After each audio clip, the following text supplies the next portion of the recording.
I've fallen in love with I love. दिल बोले वाव.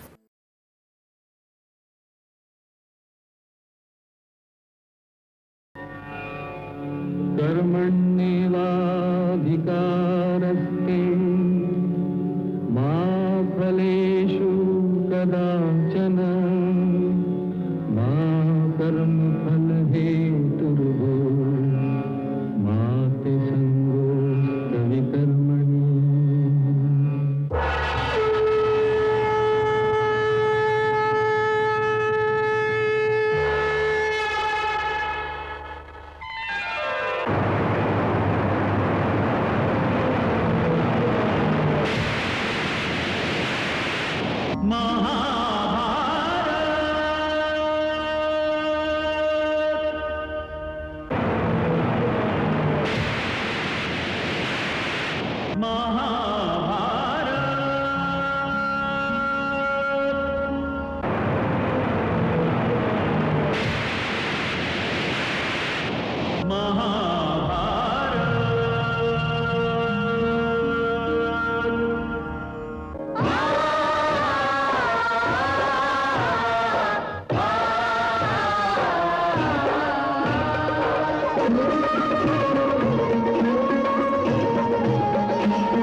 श्री महाभारत कथा.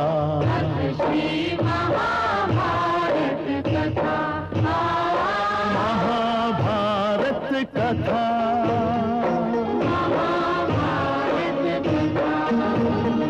कथा है पुरुषार्थ की, ये स्वार्थ की, परमार्थ की, सारथी जिसके बने श्री कृष्ण भारत पार्थ की. शब्द दिग्घोषित हुआ जब सत्य सार्थक सर्व था. शब्द दिग्घोषित हुआ.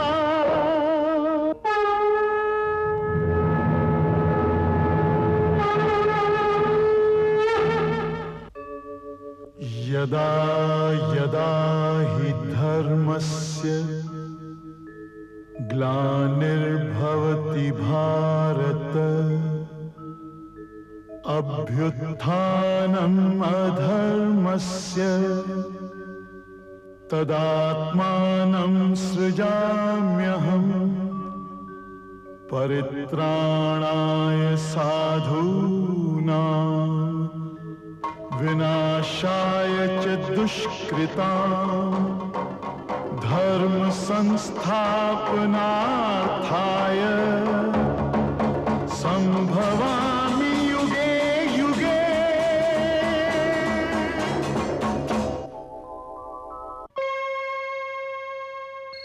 मैं समय हूं. एक बहुत बड़ी समस्या का समाधान हो गया है. गंधार नरेश ने शांति संदेश को स्वीकार कर लिया. शकुनी की भूल ने गंधार को शेष भारत से दूर कर दिया था, परंतु उसके पुत्र विप्रचित्ति ने उस भूल का प्रायश्चित करके गंधार को फिर से देश में मिला दिया. मद्र और उसके पड़ोसी पहले ही शांति यज्ञ का स्वागत कर चुके थे. शांति अभियान बड़ी सफलता से चल रहा था, परंतु क्या शांति की स्थापना इतना सरल कार्य है? मैं समय हूं और केवल मैं ही जानता हूं कि शांति जितना सुंदर शब्द है, उसकी स्थापना उतनी ही जटिल होती है. मैंने शांति की राह में पग पग पर कांटे बिछे देखे हैं. शांति की स्थापना को सरल समझ लेना मानो इतिहास की अनदेखी करने के समान है. भ्रम, संदेह और अतीत से चिपटे रहने के कारण मानव जाति ने बार-बार शांति के निर्मल आंचल को लहू से तर किया है. मैं समय हूं और मैं जानता हूं कि पांडवों का शांति यज्ञ भी भ्रम, संदेह और अतीत की कटुताओं से बार बार उलझेगा। कभी उसे सरलता से सफलता मिल जाएगी और कभी उसकी राह में आग का दरिया आएगा जिसे केवल डूब कर ही पार किया जा सकेगा। सौराष्ट्र क्षेत्र में शांति यज्ञ के सामने आने वाली कठिनाई उसका बहुत छोटा सा उदाहरण है, पर यह उदाहरण आगे चलकर आने वाले बहुत गंभीर संकट की ओर संकेत कर रहा है।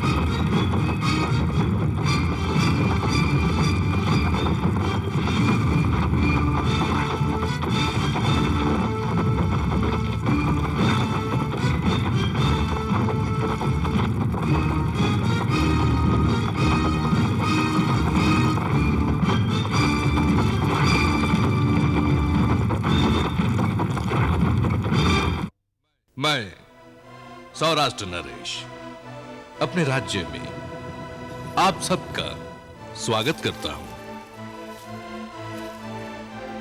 मुझे बड़ी प्रसन्नता है कि आप सबने भी समय की गंभीरता को समझने में मेरा साथ दिया। साथ कैसे न देते सौराष्ट्र नरेश, ये हमारे अस्तित्व का प्रश्न है। यदि इस प्रश्न पर भी हम एक दूसरे का साथ न देंगे तो हम पछताने के अलावा कुछ न कर सकेंगे। मैं आपसे सहमत हूं विदर्भ नरेश। तो फिर बताइए, इस संकट से निपटने के लिए क्या सोचा है आपने? बस द्वारिका से महाराज बलराम के आने की देर है, फिर हम एक साथ मिलकर कोई योजना बनाएंगे।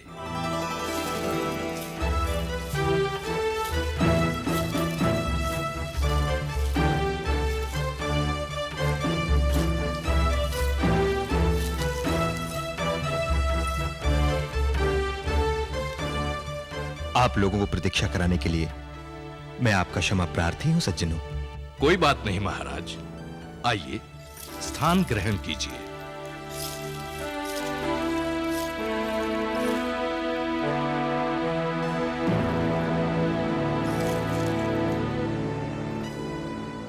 पर मुझे अब तक यह नहीं बताया गया कि इस आपातकालीन बैठक की आवश्यकता क्या आन पड़ी। महाराज, हम सब बड़े संकट में हैं। पांडवों ने अश्वमेध यज्ञ का आयोजन किया है। उनका अश्व अब सौराष्ट्र क्षेत्र की सीमा तक आ गया है। हम सब छोटे छोटे राज्य हैं महाराज।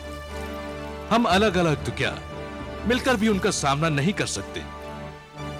आप इस क्षेत्र के सबसे बड़े राज्य के स्वामी हैं महाराज। हमने सोचा यदि हम सब आपके छत्र तले इकट्ठा हो जाएं, तो हमारी शक्ति भी बढ़ सकती है और आपकी अगवानी में हम कोई राह भी सोच सकेंगे। इसमें सोचने की क्या बात है? यदि कोई हमसे युद्ध करना चाहता हो तो हम उसे निराश तो नहीं कर सकते। हम उसे नतमस्तक होकर अपना राज्य और अपना अस्तित्व भेंट तो नहीं कर सकते। यदि वो सीमा पर आ ही गए हैं तो हमारी खड़ग, हमारी गदा और हमारे धनुष बाण उनका वहीं पर स्वागत करेंगे। किंतु उनकी ओर से कोई प्रस्ताव आया है? वो चाहते क्या हैं?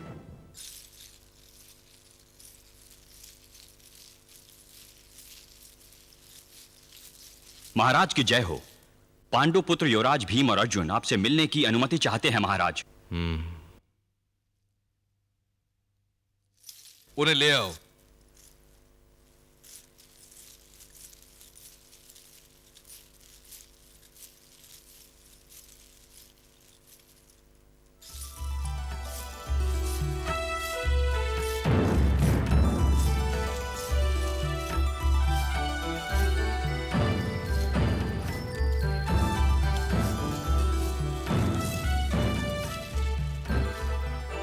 मित्रों, आप सब पांडव पुत्र अर्जुन का स्नेह में प्रणाम स्वीकार कीजिए। दाऊ, आपको यहां देखकर बड़ी प्रसन्नता हुई। प्रणाम दाऊ। प्रणाम दाऊ। आयुष्मान भव। प्रसन्नता का प्रदर्शन इतनी शीघ्रता से मत करो अर्जुन। हो सकता है कि यह सज्जनता अनुचित हो। अनुचित हो? क्यों दाऊ? वो इसलिए कि इस समय तुम्हारे समक्ष तुम्हारा दाऊ नहीं, द्वारका स्वामी बलराम है। मैं कुछ समझा नहीं दाऊ। सब समझ जाओगे। पहले अपने आने का उद्देश्य बताओ। दाऊ, मैं पांडवों की ओर से शांति संदेश लेकर आया हूं और मैं चाहता हूं कि सारा देश एक हो जाए। इस देश को एक करना चाहते हो या हमारा अस्तित्व मिटाना चाहते हो? तुम लोग सौराष्ट्र क्षेत्र के छोटे छोटे राज्यों को हड़पना चाहते हो? नहीं दाऊ, नहीं, यह सत्य नहीं है दाऊ। हम तो केवल वासुदेव के आदेश का पालन करके यहां शांति और एकता स्थापित करने आए हैं। कन्हैया की बात मत करो। वो तो इतना निर्मल हृदय है कि कोई भी चिकनी चुपड़ी बातें करके उसका मन मोह सकता है। अवश्य तुमने भी शांति का ढोंग रचाकर उसको फुसला लिया होगा और वो भोला भाला तुम्हारी बातों में आ गया होगा। बिल्कुल उचित बात कही आपने। पांडवों के शांति संदेश के पीछे इनकी महत्वाकांक्षा छिपी हुई है, किंतु पांडव भूल गए यदि उनके साथ श्री कृष्ण हैं, तो हमारे साथ भी महाराज बलराम हैं, जो उनके ज्येष्ठ भ्राता है। हम किसी से भयभीत होने वाले नहीं हैं। दाऊ, आप मेरे गुरु हैं और हम सबसे भली भांति परिचित हैं। आप ही इन सबको समझाइए कि हम किसी को भयभीत करने नहीं आए। यदि भयभीत करने नहीं आए हो तो इतनी बड़ी सेना लेकर आने की क्या आवश्यकता थी? और यह भी जान लो कि यदि तुम युद्ध करना चाहते हो तो समझ लो कि युद्ध की घोषणा हो गई। नहीं दाऊ, नहीं, हम युद्ध करने नहीं आए। युद्ध करने नहीं आए हो तो हम सबका समय क्यों नष्ट कर रहे हो? अपनी सेनाएं लेकर हमारी सीमाओं से निकल जाओ। दाऊ, इतने क्रोधित ना होइए दाऊ। हमारा विश्वास कीजिए, हम तो केशव की ओर से शांति और अहिंसा का संदेश लेकर आए हैं दाऊ। हमें कुछ नहीं सुनना। ठीक है दाऊ, यदि आप चाहते हैं कि ये देश एक ना हो सके तो हम जा रहे हैं। धर्मराज युधिष्ठिर ने कहा था कि अश्वमेध यज्ञ हो या ना हो, किंतु युद्ध नहीं होगा।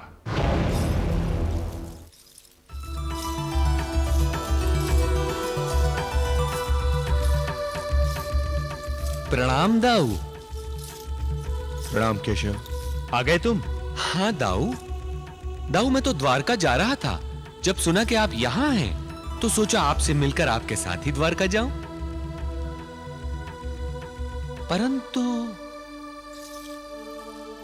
यहां का वातावरण बड़ा गंभीर दिखाई दे रहा है दाऊ। कन्हैया, ये शांति यज्ञ का क्या ढोंग रचा रखा है?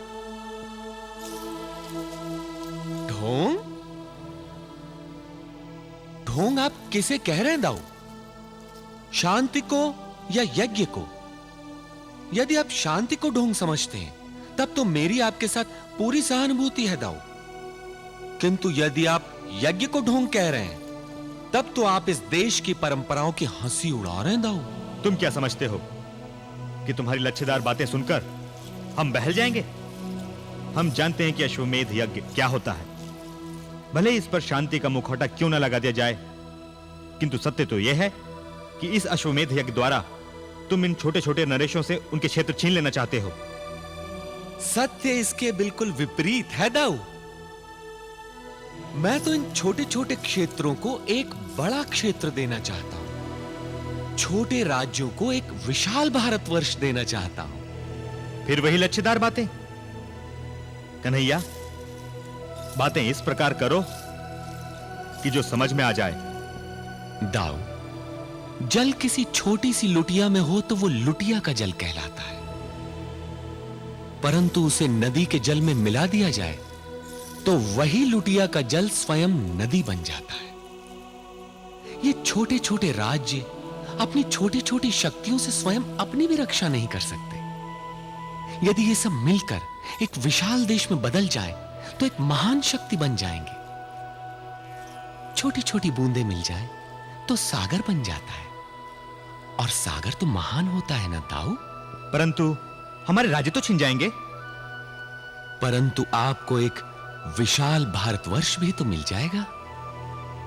दाऊ, आप तो बहुत बुद्धिमान हैं। तनिक सोचिए, आपको एक छोटे से राज्य के बदले में एक बड़ा देश दे रहा हूं।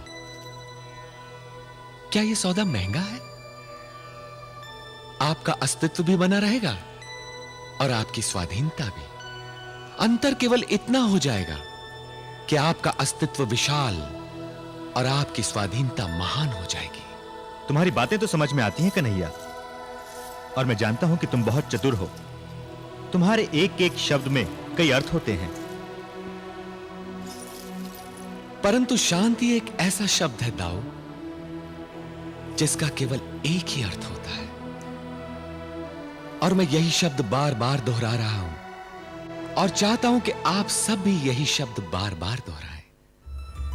शांति, शांति, शांति। मित्रों, मेरा विश्वास करो मित्रों, हमारा उद्देश्य शांति के अतिरिक्त और कुछ भी नहीं। यदि एक विशाल भारतवर्ष बनाने में आप लोगों ने हमारा साथ नहीं दिया, तो इतिहास हम सब में से किसी को क्षमा नहीं करेगा, कभी क्षमा नहीं करेगा।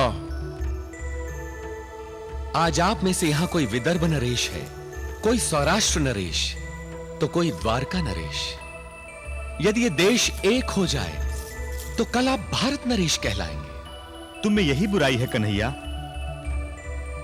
मैं जब भी कोई निर्णय लेता हूं तो तुम ये सिद्ध कर देते हो कि वो निर्णय उचित नहीं है।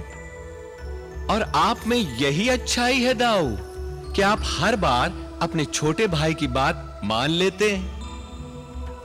तो मित्रों, हम युधिष्ठिर का प्रस्ताव मान लेते हैं। हमें स्वीकार है, हमें स्वीकार है, हमें स्वीकार है।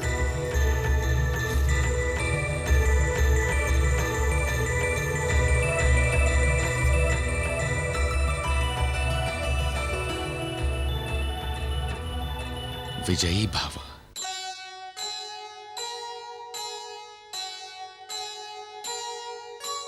छोटे छोटे राज पर क्या करना अभिमान, जब आ जाए एकता तब हो देश महान, तब हो देश महान। सारा भारत एक हो ऐसा करो उपाय, सबके मन को भा गई केशव की यह राय, केशव की यह राय।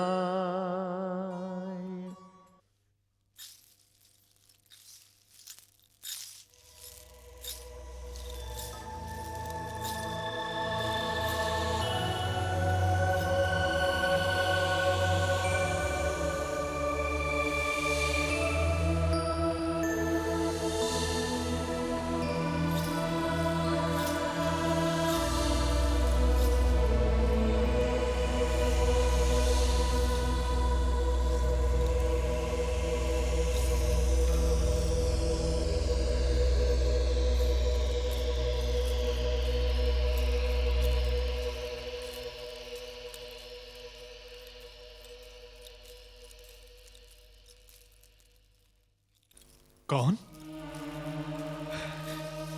गांधारी? मैं वापस आ गई आर्यपुत्र। तुम वापस नहीं आई गांधारी। मेरे निर्जीव शरीर में जैसे मेरी आत्मा वापस आ गई है। इतनी देर क्यों लगा दी आने में? देर? मैं तो बस थोड़े ही दिनों में वापस आ गई आर्यपुत्र। थोड़े ही दिन? तुम क्या जानो, इन थोड़े ही दिनों में मेरे लिए कितने युग और कितनी शताब्दियां बीत गई गांधारी। तुम्हारे जाने के पश्चात मुझे यह ज्ञान हुआ कि समय काटना पर्वत काटने से भी अधिक कठिन है। मुझे पहली बार यह अनुमान हुआ कि बरखा की प्रतीक्षा में धरती पर और उजाले की प्रतीक्षा में अमावस की रात्रि पर क्या बीतती होगी। अकेलेपन की पीड़ा तो संसार की हर पीड़ा से अधिक दुखदायी होती है। तुम कुछ दिन और ना आती ना, तो कदाचित मेरे प्राण पखेरु ही उड़ चुके होते। भगवान न करे। अब तो मैं आ गई हूं ना आर्यपुत्र। हाँ,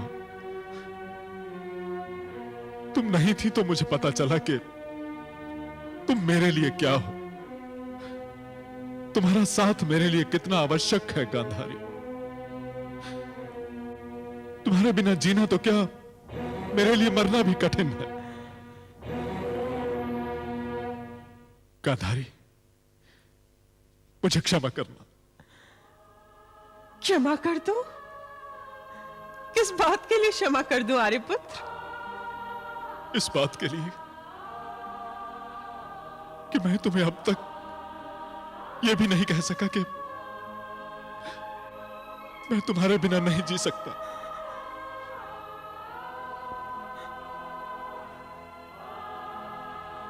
हर बात मुख से कह दी जाए, ये आवश्यक नहीं आर्यपुत्र। कुछ बातें कहे बिना ही कह दी जाती हैं और बिना सुने ही सुन ली जाती हैं। आपने जब जब मुझे पुकारा, आपके स्वर की मधुरता ने मुझसे यही कहा है आर्यपुत्र। आपने जब जब मेरा हाथ थामा, आपके स्पर्श ने मुझसे यही कहा है। एक बात कहूं आर्यपुत्र? हाँ, कहो। आज जब आपने अपने मुख से ये बात कही आर्यपुत्र कि मैं तुम्हारे बिना नहीं जी सकता, तो मैंने हर्ष की उन ऊंचाइयों को छू लिया जिसे छूने की आस में हर नारी अपने मां बाप, घर बार छोड़कर एक अनजान व्यक्ति को अपना तन मन, अपना सारा जीवन सदैव के लिए सौंप देती है आर्यपुत्र। मैं भी कितना स्वार्थी हूं गांधारी। मुझे ये ध्यान में ही नहीं रहा कि विवाह के पश्चात तुम पहली बार अपने मायके गई थी। वहां तुम्हें अपनी सखियों और अपने संबंधियों के साथ मिलने और समय बिताने का अधिकार था। तुम्हारे बिना जैसे मैं अपना धैर्य ही खो बैठा था। बस एक ही चिंता बार बार मन को सताती रही कि तुम वापस कब आओगी। आप सत्य कह रहे हैं आर्यपुत्र। मैं भी जब यहां से चली थी तो मैंने यही सोचा था कि मैं कुछ दिन अवश्य वहां रहूंगी। परंतु जब मैं वहां पहुंची तो मुझे ऐसा लगा कि जैसे मैं अपनी बहुत ही आवश्यक वस्तु तो आप ही के पास भूल आई। क्या भूल गई थी तुम?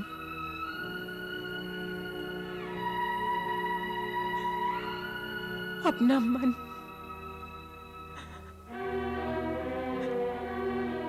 मैं गांधार में थी,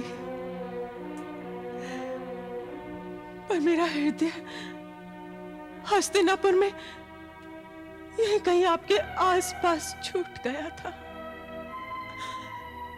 इसीलिए मैं शीघ्र लौट आई आर्यपुत्र। मन के बिना तन कैसे रह सकता है? तो फिर मुझे वचन दो गांधारी कि मुझे छोड़कर अब कभी नहीं जाओगी। मैं वचन देती हूँ आर्यपुत्र, मैं वचन देती हूँ। मृत्यु के सिवा और कोई शक्ति हमको एक दूसरे से अलग नहीं कर सकती। यदि मृत्यु भी आई ना, तो मैं उसके भी पांव पकड़कर कहूंगी, या तो हम दोनों को एक साथ ले चले या पहले मुझे ले चले, क्योंकि मैं पति के वियोग को सहन नहीं कर सकती, सहन नहीं कर सकती। तुम चली गई ना, तो मैं तो यूं ही मर जाऊंगा गांधारी।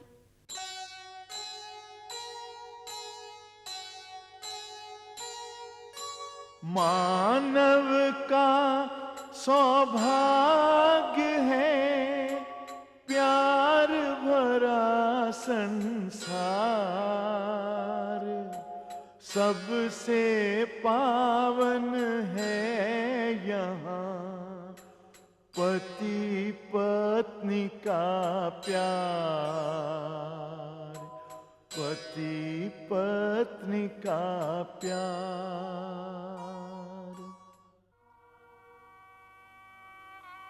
दीदी,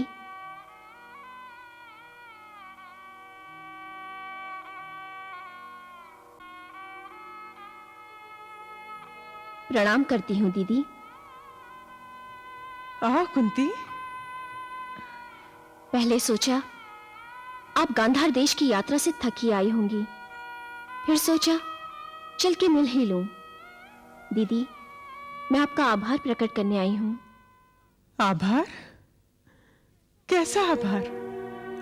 दीदी, आपने गांधार की सीमा पर जिस प्रकार मेरे पुत्र अर्जुन और भीम की रक्षा की है, उस उपकार के लिए मेरे पास कोई शब्द नहीं है। कुंती, आयु में मैं तुमसे बड़ी हूं, किंतु लगता है सठिया तुम गई हो। नहीं दीदी, बात को हंसी में उड़ाकर आप मेरी इस धारणा को नहीं बदल सकती कि मेरे पुत्रों की रक्षा करके मेरे वंश पर उपकार किया है आपने। कुंती, यदि तुम वंश की रक्षा की बात करती हो, तो मैंने गांधार जाकर अपने स्वर्गीय भाई शकुनी के वंश पर उपकार किया है। अश्व पकड़ने की घटना पर उत्तेजित न होकर अर्जुन ने मेरे भतीजे विप्रचिति पर उपकार किया है।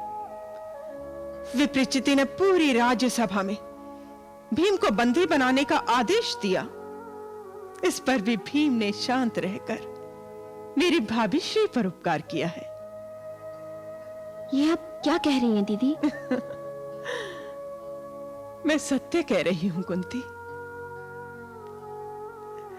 कभी कभी मैं सोचती हूं कि कर्ण, युधिष्ठिर, भीम और अर्जुन जैसे पुत्रों की मां तू है।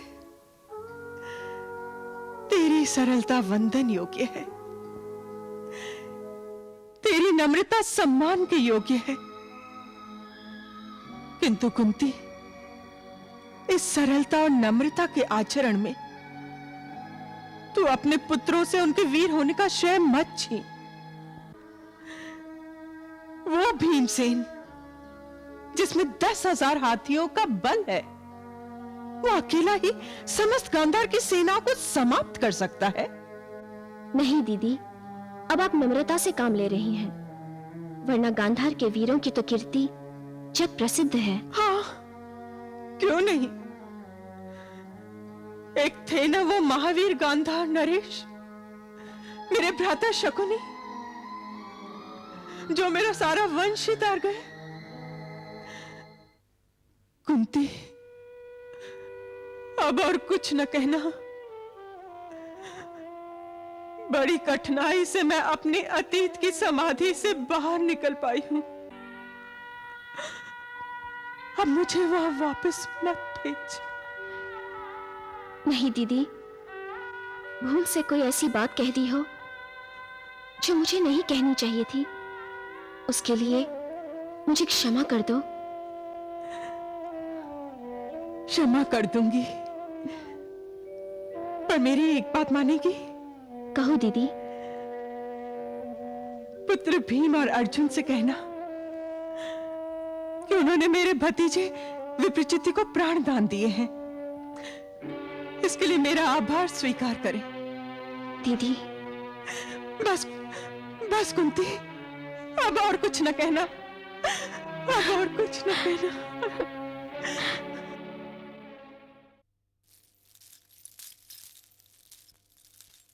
महाराज की जय हो। गंधार नरेश विप्रचित्ति आपसे मिलने की अनुमति चाहते हैं। विप्रचित्ति आए हैं तो उन्हें बाहर क्यों रोक दिया गया? उन्हें तुरंत आदर सम्मान के साथ अंदर लाया जाए। जो आज्ञा महाराज।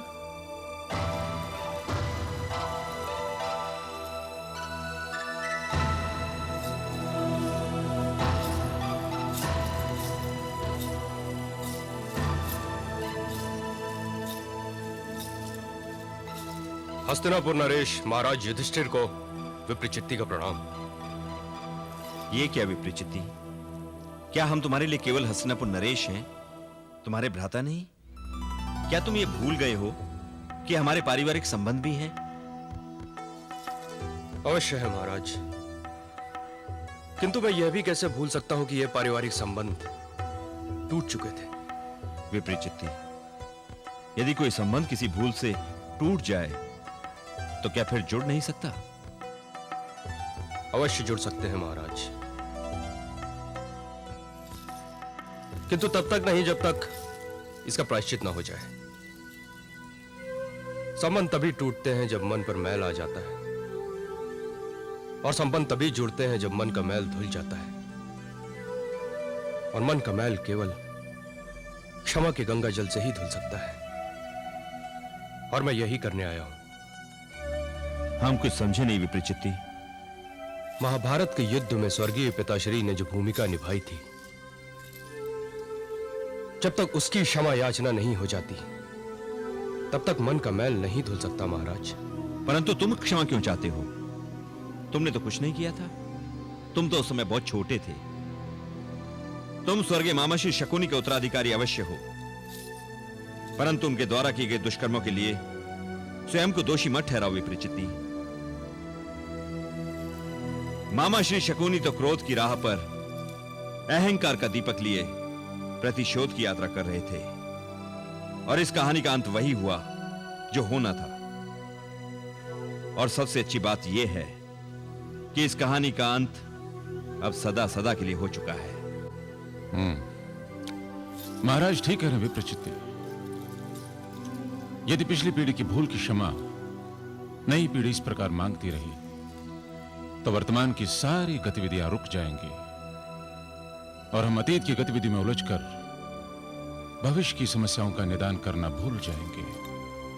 हां विप्रचित्ति, अच्छा होगा कि जो हुआ उसे भूलकर नए युग में प्रवेश की तैयारियां की जाएं।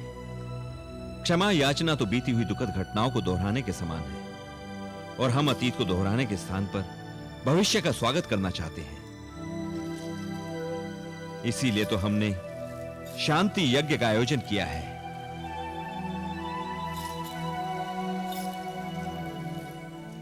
आपका शांति प्रस्ताव तो हम पहले ही स्वीकार कर चुके हैं। गांधार अब देश का साथीदार बन चुका है।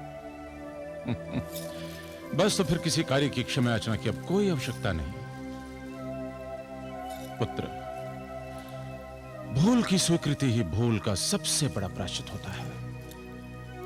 बस अब यह प्रण लो कि जो हो गया वो भविष्य में कदापि ना हो, क्योंकि यह प्रण किसी क्षमा याचना से अधिक महान और अधिक महत्वपूर्ण होता है। आओ अनुज, गले से लगकर सारी कटुताएं भुला दे। जब हस्तिनापुर राज्य और गांधार राज्य गले लग गए हों तो वहां के दो नागरिक गले क्यों नहीं लग सकते? और हां, अब मुझे हस्तिनापुर नरेश कहकर ना पुकारना, मैं तो तुम्हारा बड़ा भाई हूं।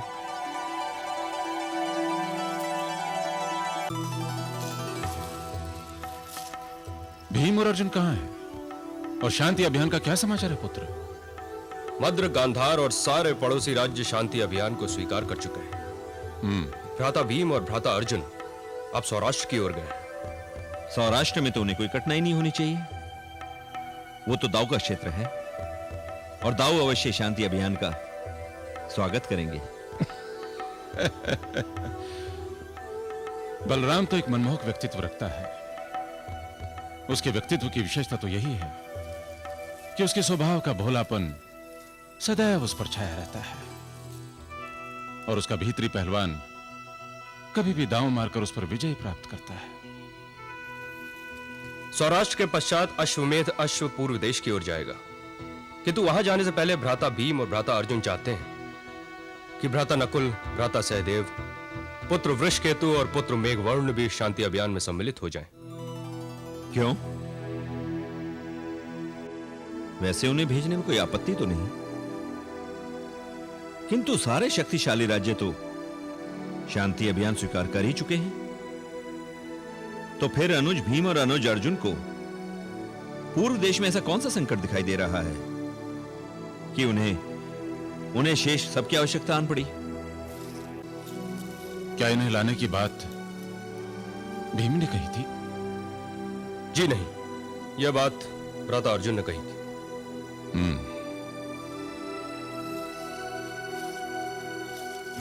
पुत्र युधिष्ठिर,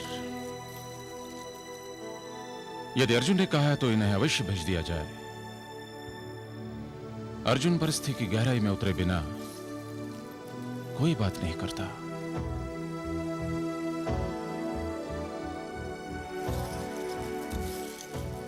नकुल, वृषकेतु को बुला जाए। जी महाराज।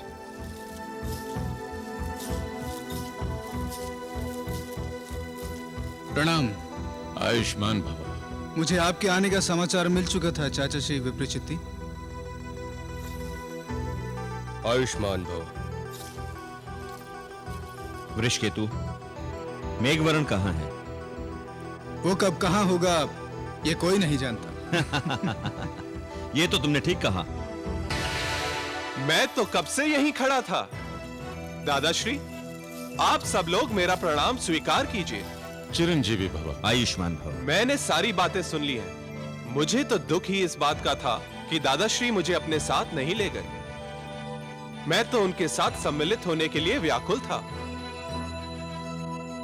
ठीक है, तुम सब वहां जाने की तैयारियां करो।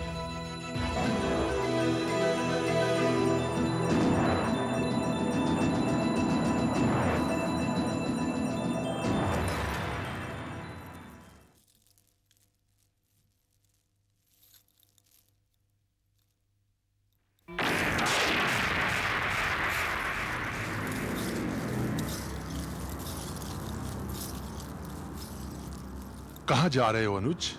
बाहर सेना तैयार खड़ी है, हमने प्रस्थान करना है। मां गंगा की धारा समीप ही बहती है मुझे भैया। सोचा कि माता का आशीर्वाद ले लूं। आप भी मेरे साथ चलिए ना। नहीं, तुम जाओ। अब तो केवल पूर्व देश शेष रह गया है। शेष सब तो मैत्री संबंध में बंध ही चुके हैं। ये अंतिम चरण पूरा करने के पश्चात मैं एक साथ मां गंगा के दर्शन भी कर लूंगा। जैसे आपकी इच्छा मुझे भैया। क्या हुआ, रुक क्यों गए अनुज? क्या जाने का निर्णय बदल दिया है? कुछ सोच रहा हूं मुझे भैया। क्या सोच रहे हो? एक बात ने मेरे पांव रोक लिए हैं। कौन सी बात है? सोच रहा हूं कि क्या मां गंगा का क्रोध कम हो गया होगा? क्या वो मुझे क्षमा कर देंगी? मुझे लगता है वो अब भी मुझसे बहुत रुष्ट है। पिछली बार जब मैं उनसे मिलने गया था ना मजले भैया, तो वो बहुत क्रोधित थी। क्या उनका क्रोध कम हो गया होगा?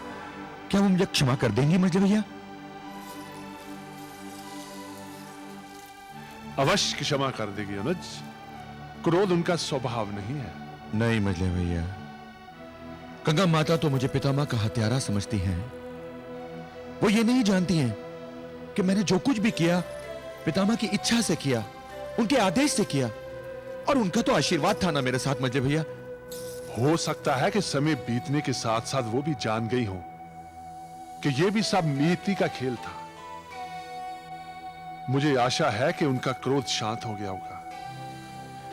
यदि शांत ना भी हो ना मजले भैया, तो मैं उनके चरण स्पर्श करने अवश्य जाऊंगा। इतना निकट आकर यदि मैंने उनके दर्शन नहीं किए तो मेरी अंतरात्मा सदैव व्याकुल रहेगी। वो चाहे मुझसे क्रोधित हो, परंतु मैं अपने धर्म का पालन अवश्य करूंगा। अवश्य करूंगा मुझे भैया।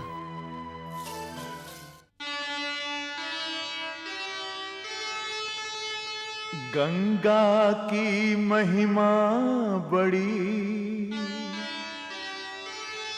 मन है बहुत उदार,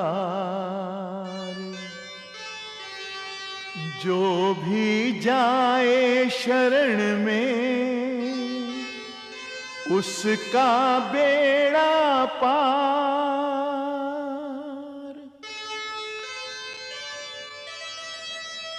कहा भीम ने पार्थ से, मां से कर अनुरोध, संभव है कर दे क्षमा, भूल जाए मां क्रोध। सीख हम बीते युगों से नए युग का करें स्वागत, करें स्वागत, करें स्वागत।